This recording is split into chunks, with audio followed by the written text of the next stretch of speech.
they can return to where they were last year. All right, thank you very much, Charlie. Thanks, Charlie.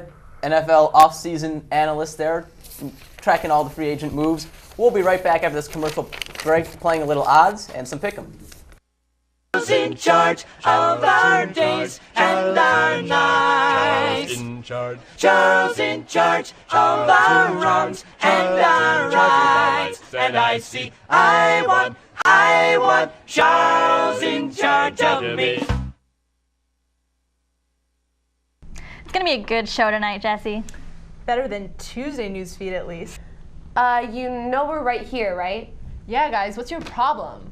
Hey guys, no offense. All I'm saying is we're better at reading the news than you. What? We're better than you? Heck yeah, we totally take you in a talk-off. Fine, it's a talk-off.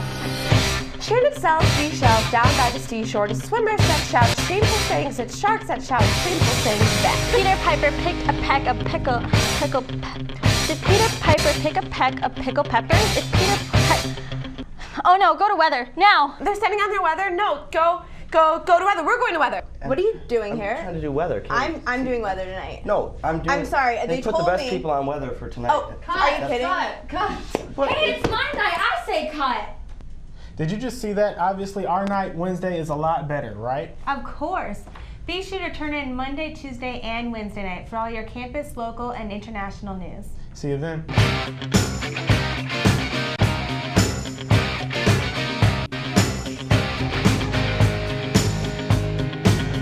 Welcome back to You Say Maize, I Say Blue. Danny Sass alongside Alex Prasad. Alex, it is time for Pick'em segment. It is. And we will go straight to our Voice of God. Voice of God, what have you got for us today?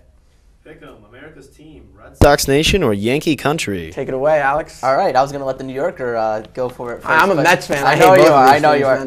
You know what? Neither.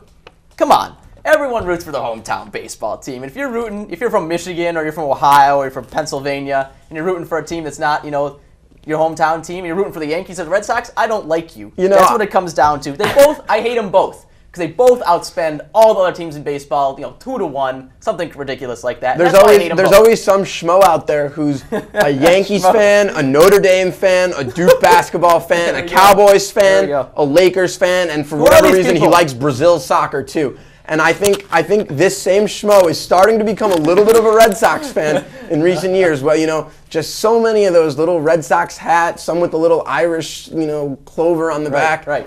Maybe it's the 2 World Series and they like supporting a winner, and the Yankees haven't won anything since, 2000? But for whatever reason, America's shifting, and that same schmo is becoming the Yankees. You know what I don't mind? I don't mind little showing of support for Cubs fans. They're suffering. You can show them. What about the Mets? Give it to the Mets, man. Or fine, the Mets. Voice of God, what have we got as our second topic? The better Celtics point guard, Cassell or Rondo? I'll let you take this. Go. Oh, all right, fine. You're being the gentleman here. I am. You know what? Everyone's going to say Rondo, and I agree to the extent that he has chemistry with the big three. They've been playing well, winning a lot of games. But you know what? Veteran experience counts for something. Even though Sam Cassell looks like an alien, maybe they'll play to an advantage. Give him an advantage in the playoffs. Maybe no one will want to guard him.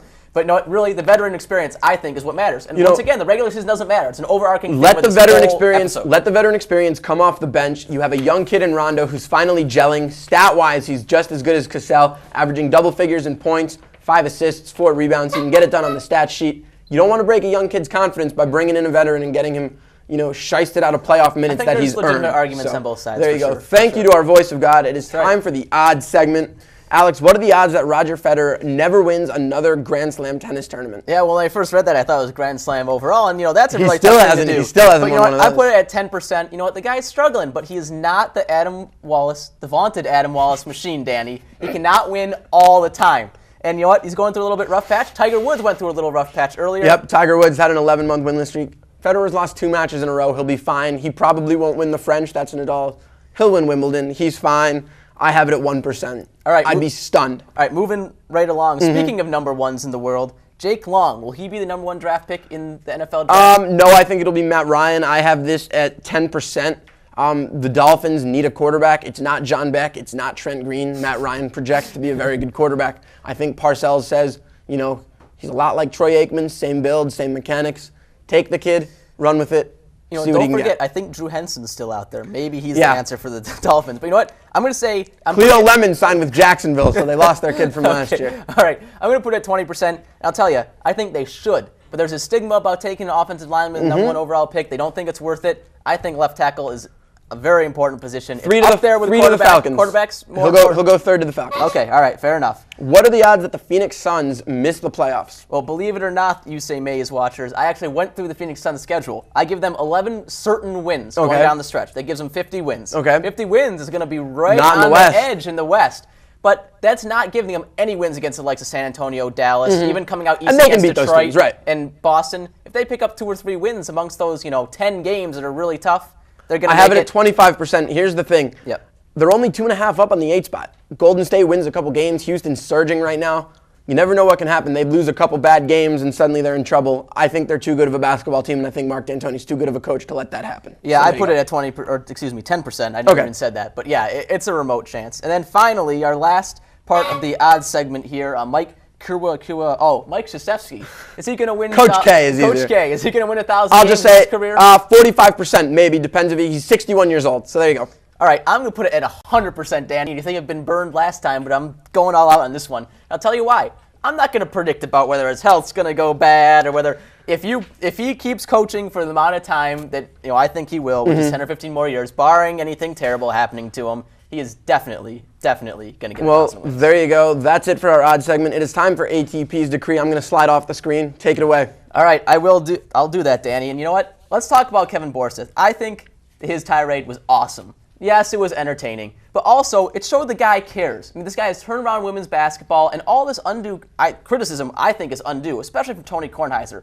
Oh, he's an embarrassment to the university because he cares about his team, because he cares about winning, because he's going to stick up for his players, like out rebounded on the offensive end. 20-1 or whatever it was. A little bit of referee shenanigans going on there. It's great that he stuck up for his players, and you know what, Danny?